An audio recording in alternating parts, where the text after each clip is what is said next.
Muy buenas tardes, me da mucho gusto estar otra vez aquí con ustedes. Vamos empezando nuestro programa el día de hoy, que lo titulamos Luna de Octubre. De las lunas, la de octubre es la más hermosa, porque en ella se refleja la quietud de dos almas que han querido ser dichosas al arrullo de su plena juventud. En esta ocasión, embrujado, embriagado, quizás hasta hechizado por la cadencia de la blancura de esta luna de octubre, a la cual el canto popular la alaba como la más hermosa de todas. Abordaré el santoral de este mes, lleno de implicaciones para nosotros los católicos, con celebraciones o conmemoraciones que incluyen a la Virgen y a santos trascendentes en la historia cristiana, mezclando algunas actitudes reflexivas, casi de corte filosófico. Muy buenas tardes, soy Juan Pedro Hernández Osuna. Es un placer para mí poder compartir nuevamente este espacio, como cada martes tercero de mes, en Formando Familias Fuertes, dirigido atinadamente por nuestra querida amiga Laura Arce. Ahora, nuestra breve oración.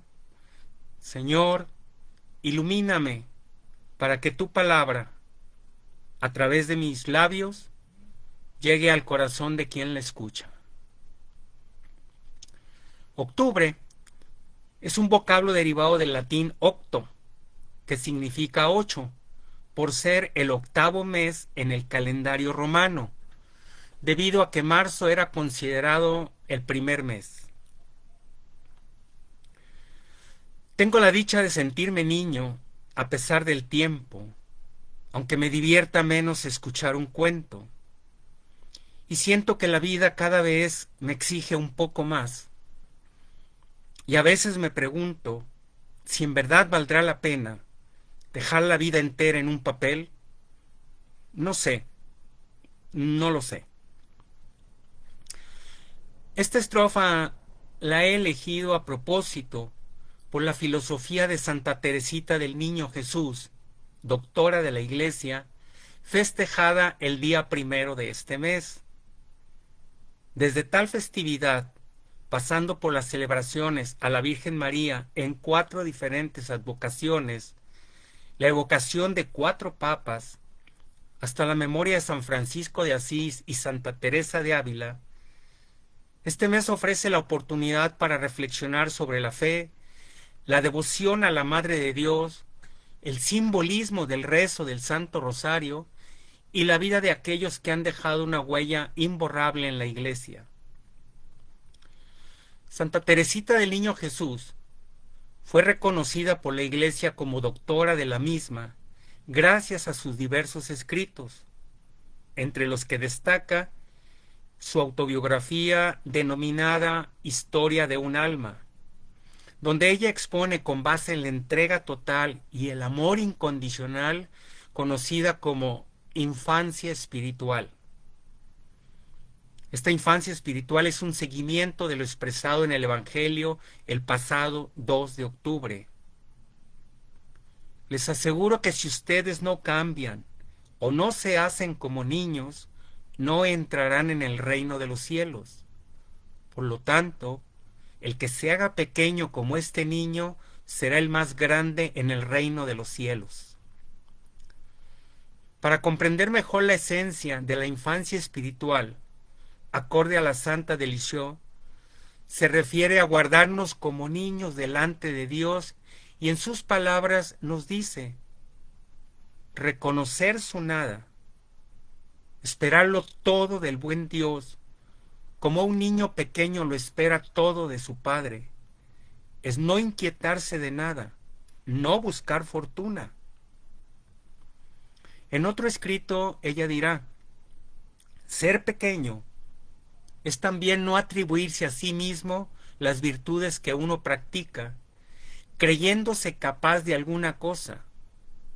Antes bien, reconocer que el buen Dios pone este tesoro de la virtud en la mano de su pequeño hijo para que se sirva de él cuando lo necesita, pero siempre es el tesoro del buen Dios. Puede que en estos tiempos estas palabras suenen triviales, sin ser bien recibidas por la sociedad dominante del consumo y del querer tener antes que querer ser.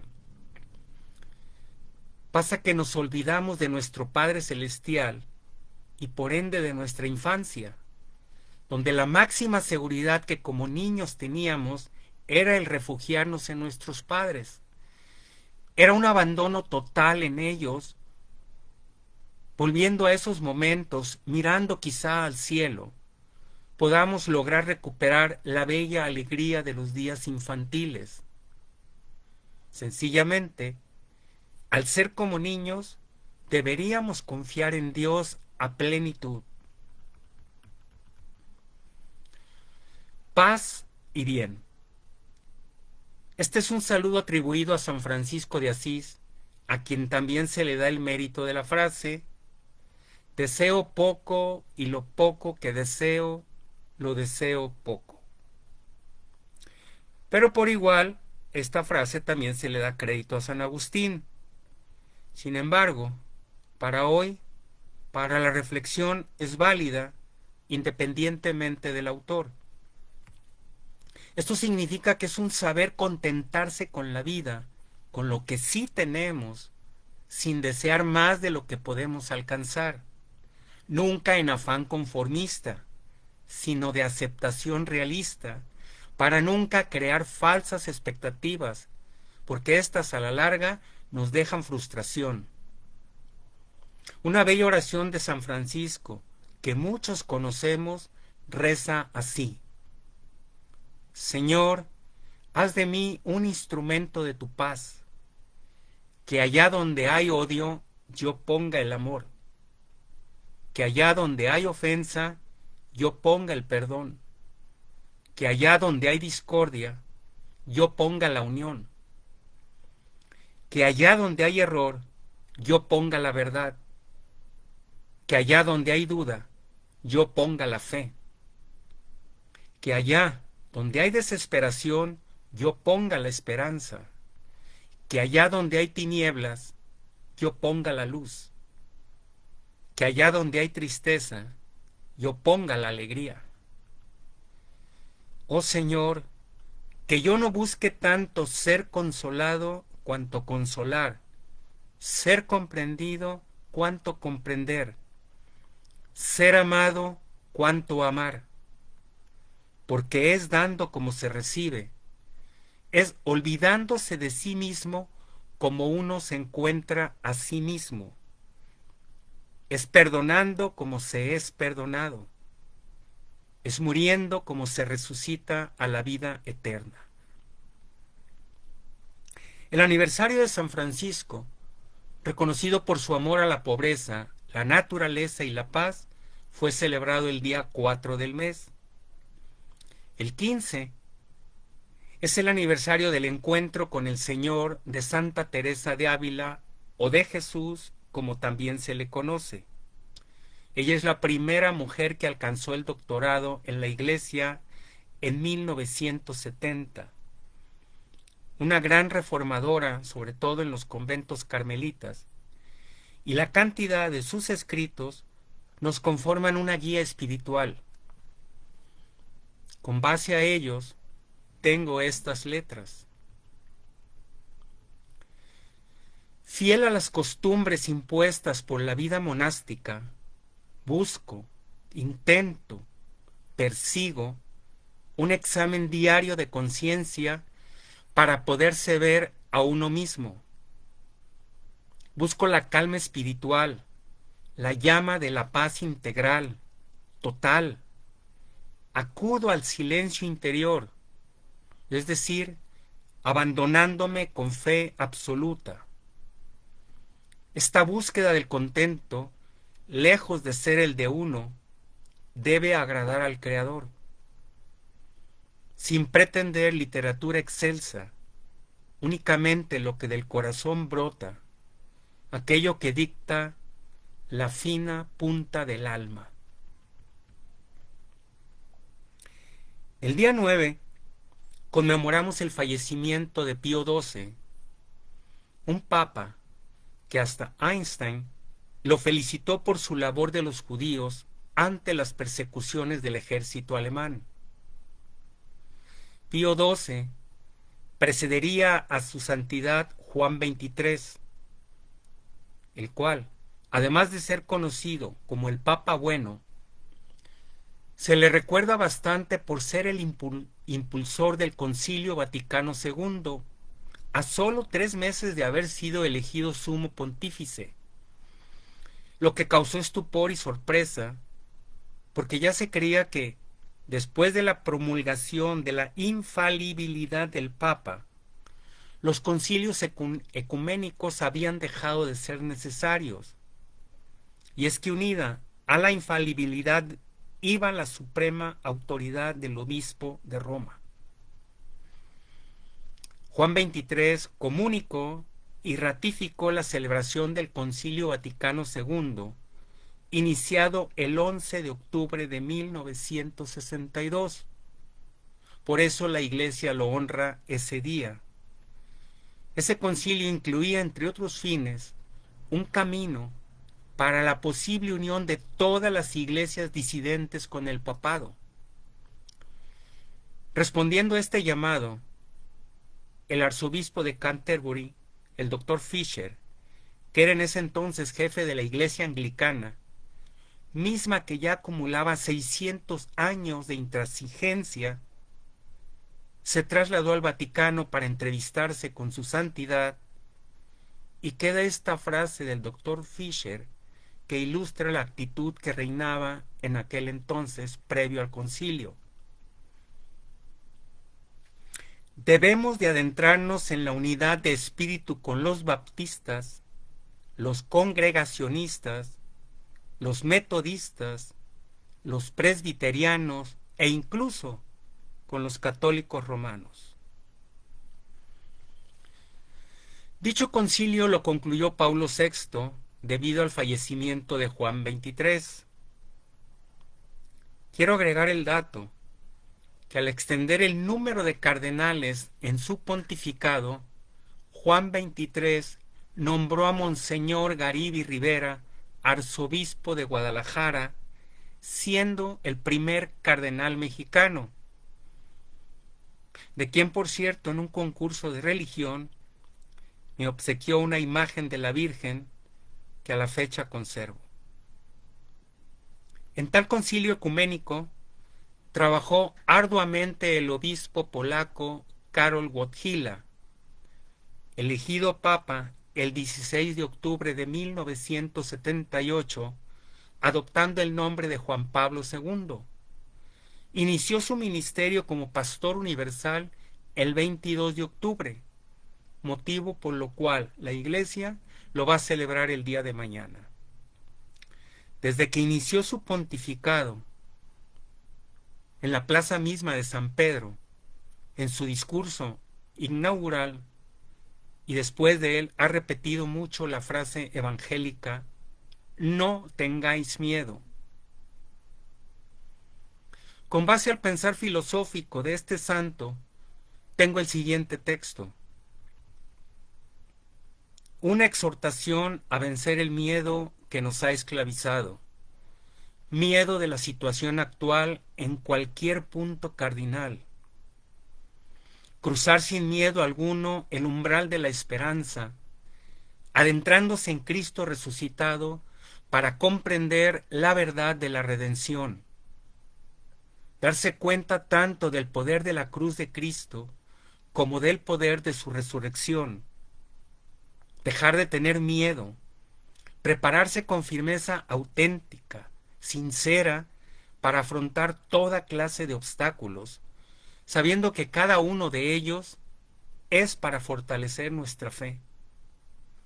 Soportarse en la Eucaristía para dejar de tener miedo, de saber que podemos con ello, alcanzar la paz de Cristo, alcanzar nuestra paz interior. El tercer evangelio, así como los Hechos de los Apóstoles, se le reconoce la autoría a San Lucas, festejado el pasado 18 de octubre. También se conmemora a los dos apóstoles, San Judas Tadeo y Simón el Celote, quizá el menos conocido de los 12.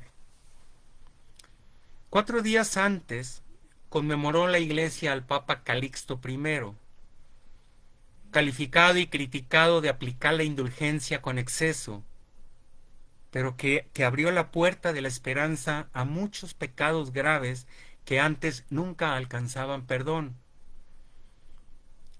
Hubo alguien de nombre Hipólito quien se opuso a su elección, lo cual provocó el primer cisma documentado de la Iglesia. Calixto I también promovió el culto a los muertos, el respeto, y el cementerio en Roma, en la Vía Apia, lleva su nombre por haber sido el impulsor de dicha construcción. Aprovechando esta luna tan bella, hay una leyenda acerca de este satélite. Yo se la escuché al cantautor español Víctor Manuel, relatando que un abogado chileno se adueñó de la luna en 1954 y la registró ante notario a su nombre. Esta persona falleció dejando la herencia del satélite al pueblo de Chile. Bueno, hay de todo. En 1967 se firmó un acuerdo entre varios países por el cual nadie puede comprar o vender nada del espacio exterior a la Tierra. En 1984 fue considerada patrimonio de la humanidad y por lo tanto nadie puede apropiarse de ella. Ahora retorno al eje central de la charla, la Virgen María.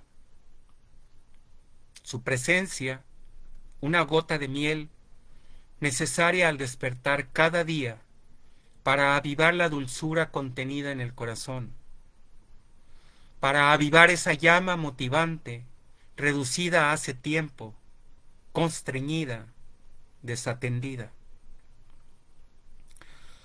La celebración a la Virgen María la hacemos este mes en 4 ocasiones. 3 de ellas son en forma conjunta el 12 de octubre en países diferentes, a saber, Brasil, España y México.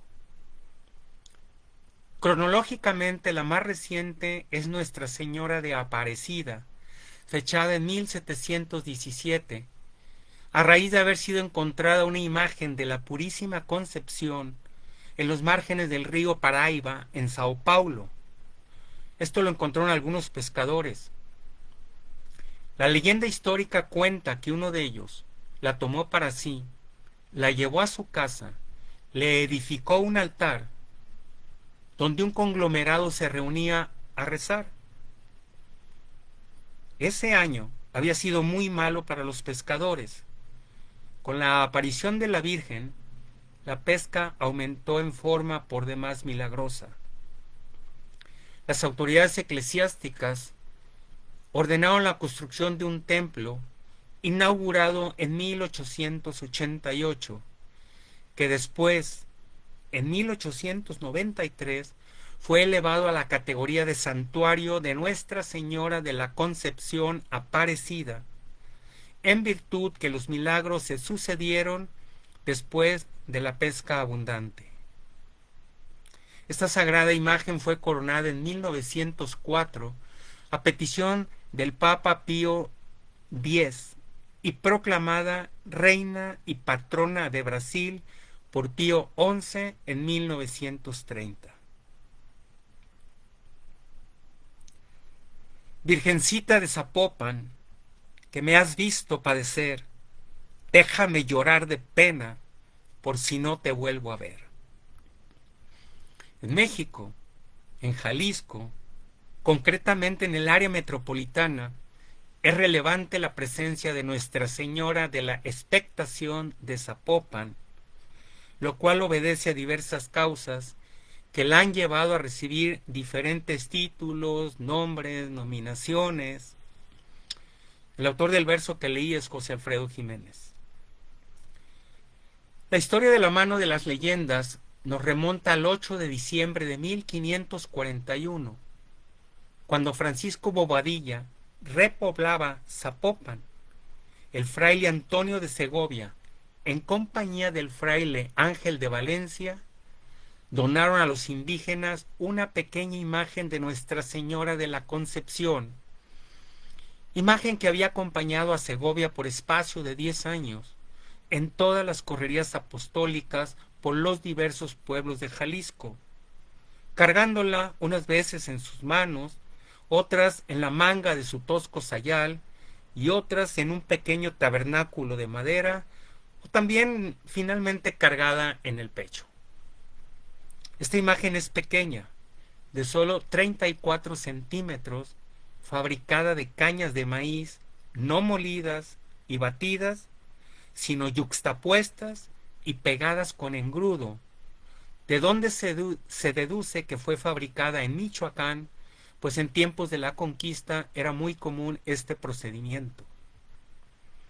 El cronista fraile también, Francisco Freges, afirma que cuando la traía a Segovia únicamente tenía medio cuerpo y después se le formó la parte faltante.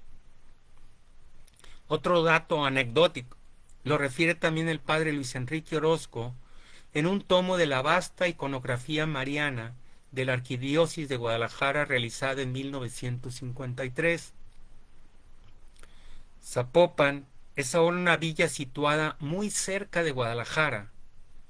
Edificada como está sobre un montículo, presenta una vista encantadora si de lejos se contempla. Está unida a la ciudad por una anchurosa carretera construida por el general Manuel Ávila Camacho cuando fue presidente de la República, a instancias de su esposa Soledad Orozco, porque ella era originaria de la villa de Zapopan. También podemos resaltar que muchos de los diversos milagros atribuidos a Nuestra Señora de Zapopan nunca fueron registrados por haberles ocurrido a los primeros pobladores de la villa, es decir, a los indígenas o nativos, pues tenían miedo que de haberlos propalado les fuera retirada la imagen de la Virgen. Se procuró traerla a la Catedral de Guadalajara, según los escritos del mencionado padre Luis Enrique Orozco. A fines del siglo XVII, por haberse desatado una terrible epidemia y bajo juramento, declararon los médicos de la ciudad que el azote inmediatamente había cesado. Después fue visitando la ciudad porque había peste, y fue cosa muy notable que llegando a cada barrio iba en estos desapareciendo el mal que traía muy acongojados a todos los moradores. En 1734, el 5 de noviembre, se hizo un juramento determinando que todos los años se trajera del santuario la Santa Imagen del 13 de junio al 4 de octubre para que visitara las iglesias de los barrios de la ciudad, tal como se ha venido practicando hasta ahora. Es de justicia hacer hincapié que una imagen de la Virgen del Rosario, que actualmente se conserva en el templo de Santa Mónica, también se le considera patrona de la ciudad de Guadalajara, porque de igual manera la procesión por diversos barrios aliviaba enfermedades y traía consigo el agua, en tiempos que les hacía falta, allá por los años de 1724.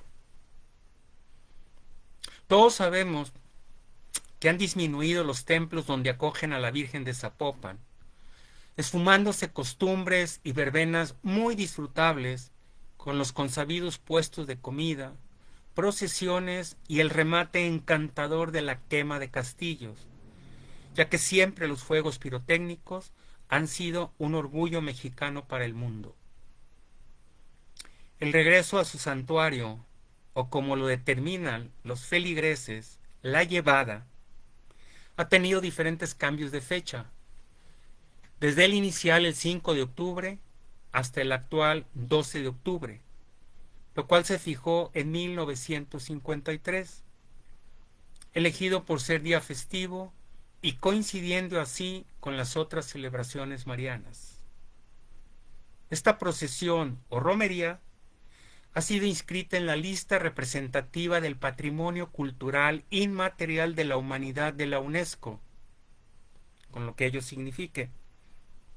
Incluso la fiesta de toros ha sido declarada Patrimonio Cultural Inmaterial de Aguascalientes, fundamentada en tratados internacionales suscritos por México y avalados por la UNESCO. San Juan Crisóstomo, en su homilía cuarta de la Carta de San Pablo a los tesalonicenses, afirma: es tradición, no busques más. Hay una tradición milenaria en España que asegura: en el año de gracia de Jesucristo, siendo emperador de Roma Calígula, y cuando predicaba el Evangelio en la ciudad augusta de Zaragoza, el apóstol Santiago, en la noche del 1 al 2 de enero, ya en su alborada, la Santísima Virgen María Inmaculada, Madre de Dios, vino a España de modo milagroso y consoló a Santiago, que oraba desalentado del poco fruto de su predicación. Los espíritus celestiales venían portadores de una columna de jaspe.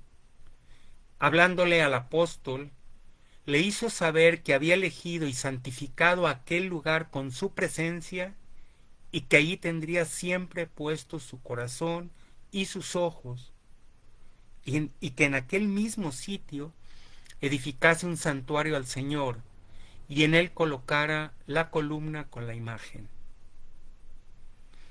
Es importante aclarar también que esa es la primera aparición mariana que se tiene conocimiento y que además fue cuando todavía vivía la Virgen María. Hay una serie de testimonios a través de los siglos que atestiguan esta aparición, incluyendo cuestiones arqueológicas. Para dejar de extenderme en esto, puedo aludir unas palabras de reconocido autor español, según lo transcribe el padre Orozco. La historia lo dice, la tradición lo asegura, la crítica no puede probar lo contrario. Nos queda, pues, aceptarlo de buena fe. Incrementando la tradición, a esta imagen se le atribuye un gran milagro, admitido como tal, después del obligado proceso canónico que tardó nada más un año, que fue de 1640 a 1641. Puedo agregar que fue el único templo cristiano tolerado por los musulmanes durante su dominación en Zaragoza. El que su celebración esté consignada el 12 de este mes tiene diversas fuentes. Desde 1730, atribuida al Papa Clemente, hasta el Papa Juan Pablo II, quien después de una breve estadía en 1982 por Zaragoza, reconoció en 1984 a la Virgen del Pilar como patrona de la hispanidad, haciendo coincidir la fecha del 12 de octubre tradicional con el extravío de Cristóbal Colón, cuando arribó a tierras americanas, evidenciando la ignorancia de los españoles respecto al conocimiento de que existía otro continente, superando cualquier adjetivo que lo califique como el descubrimiento. Y muchos sabemos las consecuencias de ello. Me viene a la memoria un texto de Alberto Cortés titulado No me llames extranjero, hecho en participación con Facundo Cabral. No me llames extranjero. Traemos el mismo grito, el mismo cansancio viejo que viene arrastrando el hombre desde el fondo de los tiempos, cuando no existían fronteras, antes que vinieran ellos, los que dividen y matan, los que roban, los que mienten, los que venden nuestros sueños. Ellos son los que inventaron esta palabra, extranjero. En esta ciudad de Guadalajara existe una calle que desafortunadamente el anterior nombre de parroquia fue eliminado, igual que tantas cuestiones lo han sido en esta urbe, como queriendo perder su identidad, soportando incluso una ocurrencia de un tipo que destruyó manzanas enteras por dotar una cruz de plazas rodeando la catedral, vendiendo el pasado en aras de la modernidad. Bueno, mencionaba que en la calle, ahora bautizada como el poeta Enrique González Martínez, es justo donde encontramos el templo de Nuestra Señora del Pilar. La primera piedra de este templo se colocó el 12 de octubre de 1718, y el que se le haya llamado parroquia a esta iglesia sin haberlo sido, obedece a diversos equívocos populares, pero de ahí nació el nombre de la calle. Hace pocos años, el templo recibió desde España una copia de la imagen de la Virgen del Pilar de aquel lugar. Al final, por todo el significado que encierra, he dejado la celebración de la Virgen del Rosario, fechada el 7 de este mes, asociado a una leyenda que relata la aparición de la Virgen a Santo Domingo de Guzmán, aunque casi ninguna biografía del santo la consigna, obsequiándole un rosario como arma para combatir la herejía. Las leyendas nos gustan a la mayoría por los toques mágicos, misteriosos y en veces mentirosos. Pero nos atrapan a pesar de las dudas que susurran. Algunas de estas narraciones logran trascender, permanecen en la memoria, llegando a formar parte de nuestro acervo cultural e histórico. Eres sincero y hospitalario, aunque esté lejos, yo siempre pienso en mi rosario. Es el trozo de una canción compuesta por mi señor padre, a colación porque en la tierra nuestra, el Rosario Sinaloa, nos hemos quedado con esta leyenda. Se cuenta, se dice, se cree, que al caminar supuestamente pretendiendo alcanzar una res que se le había escapado, el caporal Bonifacio Rojas rezaba, rosario en mano, pidiendo quizá encontrarla. En ese apresuramiento de los que produce la desesperación, encontró unas ramas que engarzaban el rosario, reventándolo y enviando las cuentas al suelo. Pensando en su misión, dejó el sombrero en ese espacio para recordarlo. Al cumplir el cometido de haber encontrado la vaquilla, volvió al lugar queriendo localizar las cuentas, encontrando las que pudo, recibiendo la noche, decidió quedarse hasta el día siguiente para reanudar la búsqueda. Preparó una hoguera queriendo ahuyentar a los animales y protegerse también contra los mosquitos, con tal suerte que el calor de la fogata comenzó a fundir una plata que provenía de una importante veta, despertando el asombro a la par que la alegría. Ahora sí, con toda propiedad, dejó las cuentas pendientes y partió a comunicar la noticia, originando con este hecho milagroso la fundación del Real de Minas de Nuestra Señora del Rosario. El templo edificado en esa población conserva el único retablo dorado en todo Sinaloa, que es de impresionante belleza. La estructura de las imágenes contenidas tiene una profunda inclinación mariana. Al encontrar ahí a la Madre de la Virgen Santana, su esposa San Joaquín, Isabel, la madre de Juan el Bautista, prima de la Virgen María.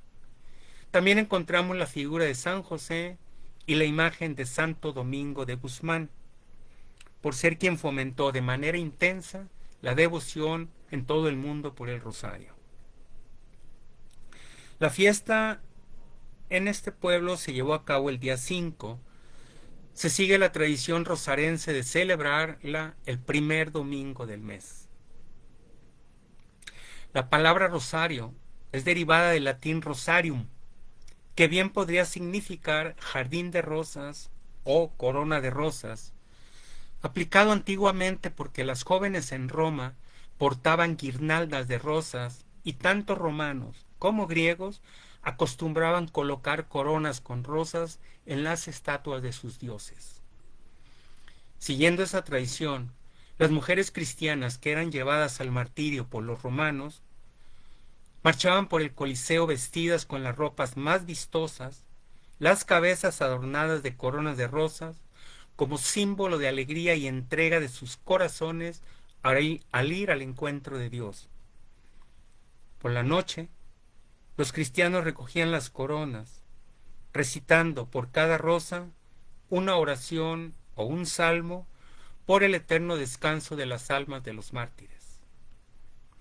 Posiblemente estas preces nacidas en los coliseos fue el antecedente de lo que se cuenta son los 150 salmos del oficio divino en la Edad Media. Sin embargo, los que desconocían el ritmo, para poder continuar con la recitación, lo sustituían por 150 Aves Marías. Para poder contarlas, usaban granos enhebrados por decenas o nudos en cuerdas. Las rosas, hábilmente engarzadas una tras otra, tampoco distan mucho de nuestro rosario, utilizando nosotros cuentas diferentes. El simbolismo de llamarle rosario resulta por ser como una rosa que se ofrece a la Virgen en cada Ave María. Hasta el cantar moderno lo refleja en la canción de los hermanos Cano. Una mentira y un credo por cada espina del tallo, injertándose en los dedos, una rosa es un rosario. El nombre de Lepanto en el mundo literario es conocido porque al escritor Miguel de Cervantes se le llamaba el Manco de Lepanto, por haber participado en la batalla sostenida entre una coalición católica conocida como Liga Santa contra el Imperio Otomano en dicha población. Esta victoria cristiana se atribuye, entre otras causas, al rezo del rosario que convocó el Papa Pío V. La fecha de este acontecimiento quedó marcada en los anales navales y cristianos el 7 de octubre de 1571. De ahí proviene haber fijado esa fecha para la fiesta universal de Nuestra Señora del Rosario. En tiempos de León XIII hubo un notable incremento por la devoción al Santo Rosario, y en la encíclica de 1883 vienen estas líneas. Sin entrar en una discusión crítico-histórica pormenorizada sobre los detalles del origen último del rosario en su estructura actual, podemos afirmar que es, sin duda, Santo Domingo de Guzmán el hombre que en su época más contribuyó a la formación del rosario y a su propagación, no sin inspiración de Santa María Virgen. Motivo fue el extenderse la herejía albigense, que fue una secta que surgió en el sur de Francia, a la que combatió, no con la fuerza de las armas, sino con la más acendrada fe en la devoción del Santo Rosario. Entre los primeros seguidores de Santo Domingo de Guzmán contaba Fray Bartolomé de las Casas, quien tendría una profunda influencia entre nuestros nativos. Fue hasta finales del siglo XV cuando unos dominicos le dieron al rosario una estructura bastante parecida a la actual, rezando 5 o 15 misterios compuestos por 10 Aves Marías, donde se contemplan divididos en gozosos, dolorosos y gloriosos. Juan Pablo II añadió el ciclo de misterios luminosos, repasando así en el ciclo semanal los hechos centrales de la vida de Jesús y María como un compendio del año litúrgico y de todo el Evangelio. Los 3 grupos de misterios nos recuerdan los 3 grandes misterios de la salvación: el misterio de la encarnación, de la visitación, de la natividad del Señor, su presentación en el templo y la purificación de su madre, y por último su encuentro entre los doctores en el templo. El misterio de la vida eterna nos lo evoca la resurrección del Señor, su ascensión, Pentecostés la Asunción de María y su coronación como reina. Los misterios luminosos incluyeron varias escenas de la vida de Jesús que dejaron de considerarse: el bautismo, las bodas de Caná, el anuncio del reino, la transfiguración y la institución de la Eucaristía. Según encontramos en el libro La Madre del Salvador y nuestra vida interior, dice que todo el credo pasa, pues, ante nuestros ojos, no de una manera abstracta con fórmulas dogmáticas, sino de una manera concreta en la vida de Cristo, que desciende a nosotros y sube a su Padre para conducirnos a Él. Es todo el dogma cristiano en toda su profundidad y esplendor, para que podamos de esta manera y todos los días comprenderlo, saborearlo y alimentar nuestra alma con él. En los últimos tiempos ha contribuido de manera especial a la fundamentación y propagación de esta devoción mariana los hechos milagrosos de Lourdes y Fátima.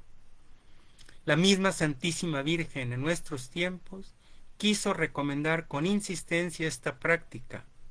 Con un rosario en la mano, le enseñó a María Bernarda la manera de rezarlo. Igual la Virgen de Fátima lo solicitó en la segunda aparición del 13 de junio de 1917, al responderle a Lucía y sus acompañantes: quiero que vengan también el 13 del próximo mes y que recen el rosario. El Santo Rosario es una de las devociones más queridas en la Iglesia Católica. Su estructura y oraciones están profundamente arraigadas en la Sagrada Escritura y en la tradición cristiana.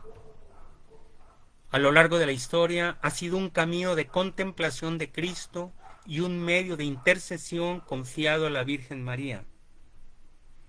Es un hecho que el rosario, a simple vista, es una repetición monótona de un par de oraciones principalmente.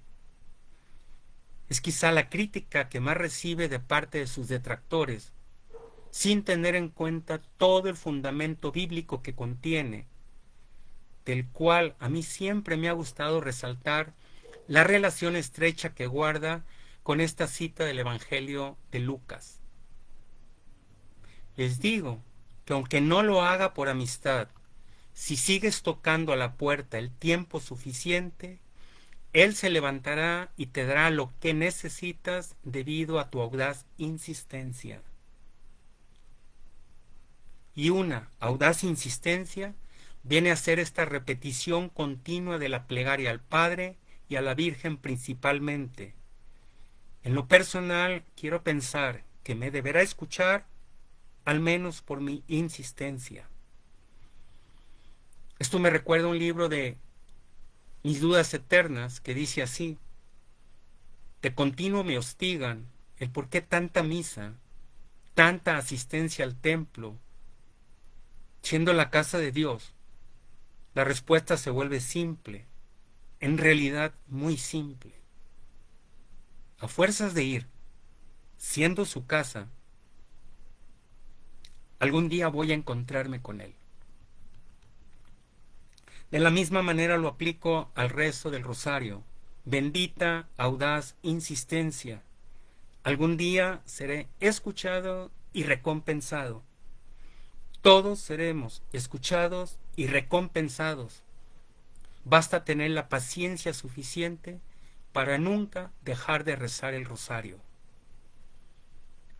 Para finalizar, un breve repaso para fundamentar su fundamento bíblico. Los elementos principales provienen de la Biblia. La oración central del rosario es el Padre Nuestro, enseñado directamente por Jesús a sus discípulos. Y el Ave María tiene dos partes, ambas con fundamentos en la Escritura. Cada decena del rosario se centra en un misterio de la vida de Cristo, lo que convierte esta devoción en una oración profundamente evangélica. El rosario es, por lo tanto, una catequesis bíblica en forma de oración. Tengamos grabado en el alma y el corazón, al rezar el rosario, las palabras a Lucía de la Virgen de Fátima. No, hija mía, no te desanimes, yo nunca te abandonaré. Mi corazón inmaculado será tu refugio y el camino que te conducirá a Dios. Muchas gracias por estar aquí. Procuren siempre tener a la mano un rosario. Paz y bien para todos ustedes.